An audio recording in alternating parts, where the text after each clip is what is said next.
Greetings to all of you. My dear sisters and brothers and my dear friends, a warm welcome to all of you from your Pastor Yeti. We're on Tuesday, and we're going to read another chapter of the book of Ruth. And Tuesdays, it is beliefs. So Ruth meets Boaz. There was a rich man named Boaz living in Bethlehem. I told you yesterday, Bethlehem means bread house. Boaz was one of Naomi's close relatives from Elimelech's family. One day Ruth, the Moabite, said to Naomi, "I think I will go to the fields. Maybe I can find someone who will be kind to me and let me gather the grain they leave in their field." Naomi said, "Fine, daughter, go ahead." So Ruth went to the fields, and she followed the workers who were cutting the grain and gathered the grain that was left. It happened that part of the field belonged to Boaz, the man from Elimelech's family. Later Boaz came to the field from Bethlehem and greeted his workers. He said, "The Lord be with you." And the workers answered, "And may the Lord bless you." Then Boaz spoke to a servant who was in charge of the workers, and he asked, "Whose girl is that?" The servant answered, "She is the Moabite woman who came with Naomi from the country of Moab."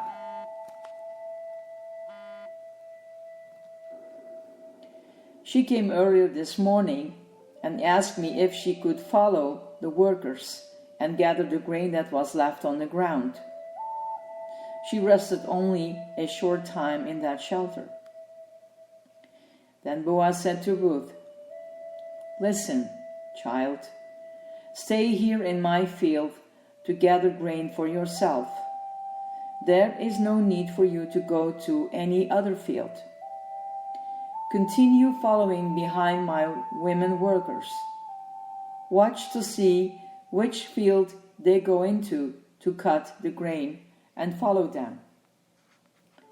I have warned the young man not to bother you. When you are thirsty, go and drink from the same water jug my men drink from." Then Ruth bowed very low to the ground.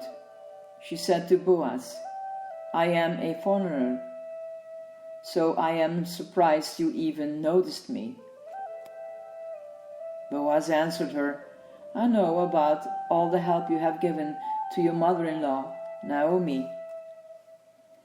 I know you helped her even after your husband died. And I know that you left your father and mother and your own country and came here to this country. I did not know anyone from this country, but you came here.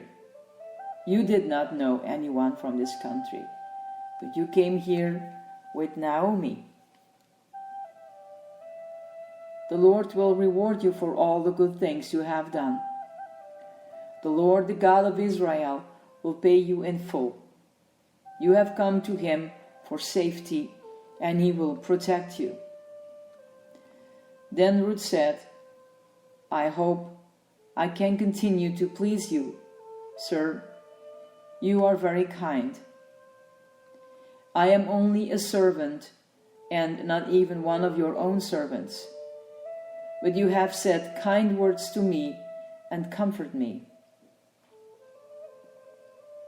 At meal time, Boaz told Ruth, "Come and eat some of our bread. Here, dip your bread in our vinegar."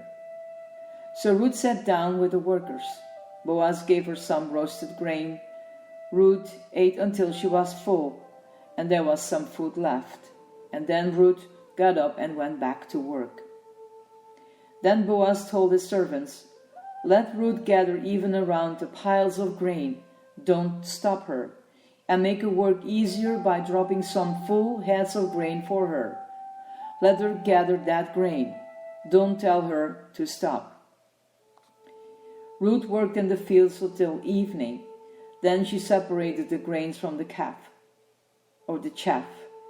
There was about 1/2 bush of barley.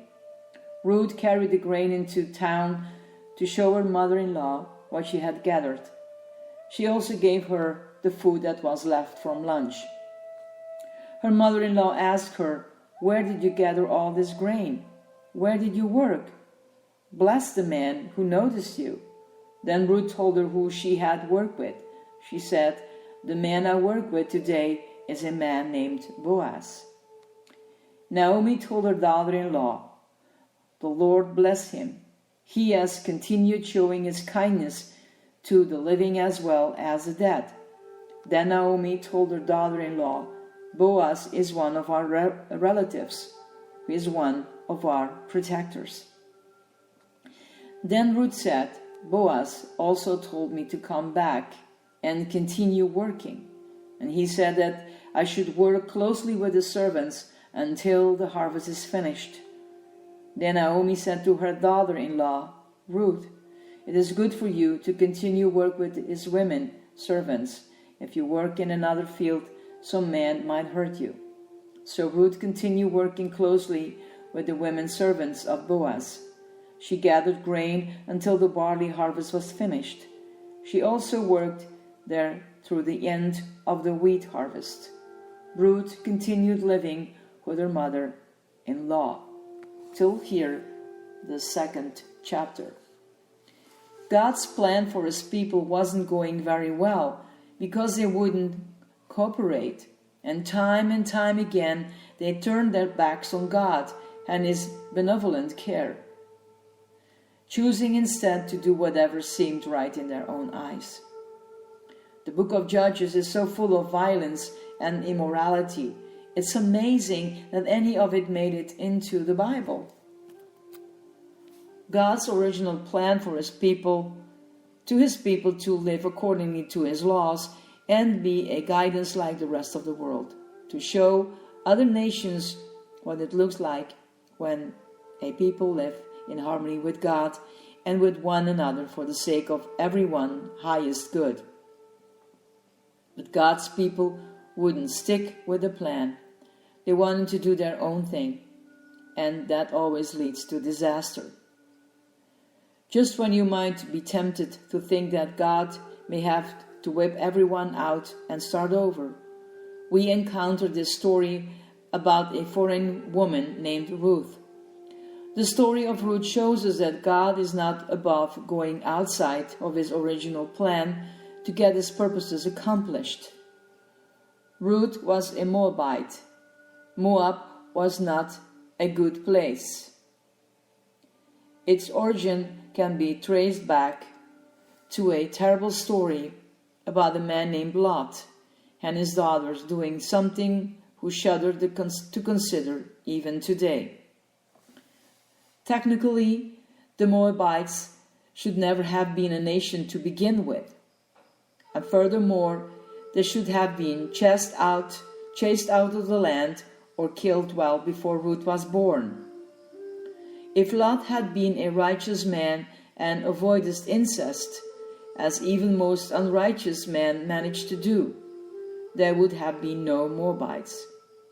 And if the people of Israel had done as God instructed, the Moabites would have been long gone. Plus, there's no way God would have advocated that any of his people marry one of these pagan people. They were, pagans, for crying out loud. But God has promised Abraham way back when that he would bless everyone, not just the Jewish people, and God never welched on a promise. We've learned by now that this Yahweh is unpredictable. He doesn't do things the way we would. Just when you think you've got him figured out, he dips and swerves and goes underground, only to appear where you least expect him. And he loves strays and keeps bringing them in at night, even though he knows that if you feed them once, they'll keep coming back.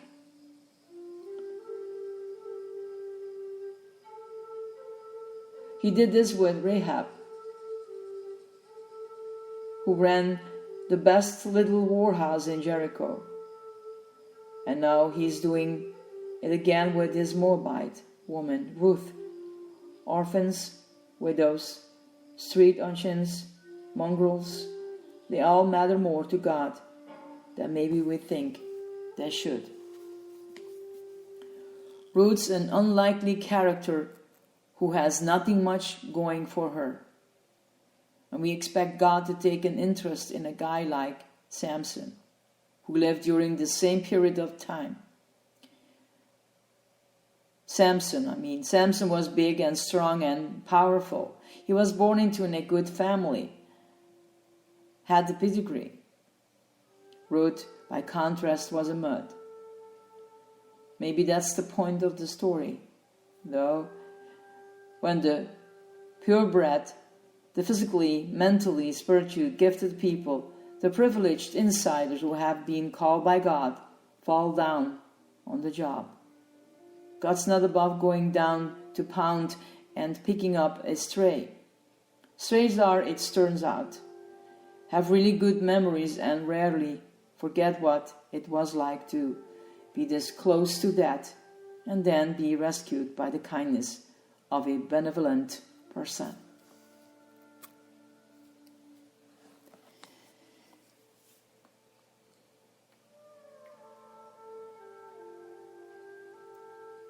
With God there is no diversion. How many times was there disobedience from his people? That was before not the people, and he brought that to the chosen people, if we read the scriptures. And still, even when they said, yes, God, they walked no God. They were just so disobedient. And what do you expect now in our life, in our 21st century? We fail. Do we want to fail? No, because we have a kind of a pride in ourselves. We have our ego. And sometimes that's the problem. Our ego, who wants to control everything. And I'm not here to discourage you, but giving you a point of view that we can put the blame on the people of Israel. But these stories are offering us an insight in what we're going to do with our life in God, in Christ. So my dear ones, for today it was our beliefs and reading the second chapter of the book of Ruth.